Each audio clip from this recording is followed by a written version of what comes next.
We'll start by talking about the religious and social reasons behind the witch hunts. Early modern Europe was a time full of problems: wars, plagues, and religious fear. People were going through hard times.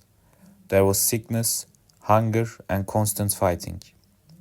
Life felt dangerous and unpredictable. People needed someone to blame for their suffering, and witches became an easy target. It was simpler to blame a person than to deal with all the big problems.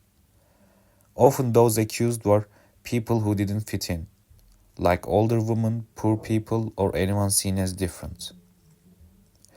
Religion made this fear worse. Many people believed that evil was everywhere and could show up in daily life.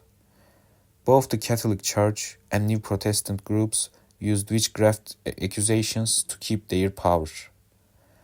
They talked about witches in church, spread scary stories, and even changed laws to punish them. They said witches were working with the devil and often accused women. People thought women were weaker and more likely to be tricked by the devil, which was an unfair belief at the time. These claims helped them stop people from questioning their power. If people were scared, they wouldn't speak out or challenge the church. Fear and religion worked together to make the violence seem okay. Witch hunts weren't just about fear. They also helped people in power stay in control. Also, it's important that we focus on how witch trials were used by leaders to gain power. The hunts were not just random. They helped local and national leaders show they were in control. Kings, judges, and church leaders used trials to look strong. Witchcraft was called heresy, which let rulers silence anyone who disagreed. Laws were changed to fit this fear. So witch hunts were a way to grow power for both government and churches. Witch hunts weren't just about superstition or fear of magic, they were deeply connected to gender and power. Most accused witches were women, especially older, single, or poor ones. In a society that saw women as more weaker and more likely to sin, it was easy to blame them.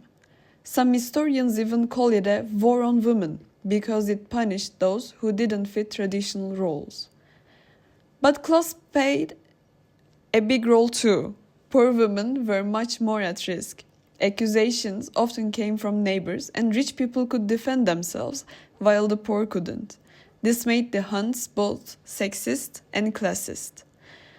Witch hunts reflected deeper fears, not just about witches, but about disorder in society. They targeted people who stood out, who lived differently, or who lacked power. In the end, they were more about control than magic.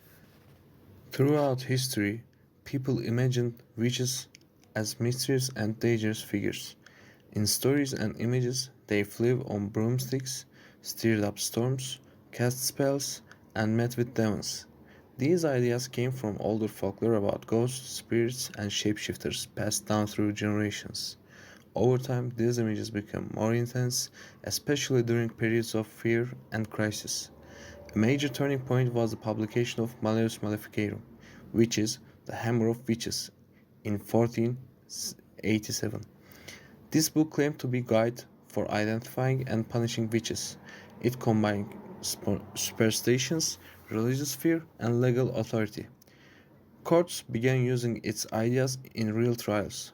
Suddenly, things like broomsticks, strange marks, or bad weather were treated as evidence of witchcraft. Art also helped shape public imagination. Paintings and prints showed witches flying, dancing with the devil, or performing dark rituals. These visuals spread fear and made myths feel real. In the end, what began as legend became law. Religion, courts, and culture turned superstitions into serious punishments. Thousands of people, especially women, were accused and executed. The fear of witches wasn't just a fantasy, it became a terrifying reality shaped by belief, power, and imagination. Lastly, we will talk about the regional differences and legal systems. We will focus on how laws and geography affected witch hunts across Europe. Legal systems weren't the same everywhere, and that made a big difference in how accusations and punishments played out. In Catholic countries like Spain and Germany, courts often used torture to extract confessions. People were allowed to accuse others in secret, which created an atmosphere of fear and suspicion. These legal practices encouraged more accusations and made it almost impossible for the accused to defend themselves. In these places, many trials didn't have juries, just judges or inquisitors, so the process was less fair and more dangerous. In contrast, England had a legal system that required trials by jury. This meant there had to be more public evidence and fewer people were executed. The difference in the procedure helped reduce the number of executions. Even some regions started passing laws requiring real evidence, like physical proof of witchcraft, which helped slow down or stop the witch hunts entirely. Government structure also played a big role. Places with strong central governments like France were able to control or limit witch hunts more effectively, but in areas with weak or fragmented authority, such as the Holy Roman Empire, chaos was more common and trials could spread quickly. So, as we can see, the law wasn't always fair. In some places, it protected people and prevented mass panic, but in others, it actually helped spread the fear and made the situation worse. Whether the law brought justice or contributed to injustice depended heavily on where you lived and who was in charge.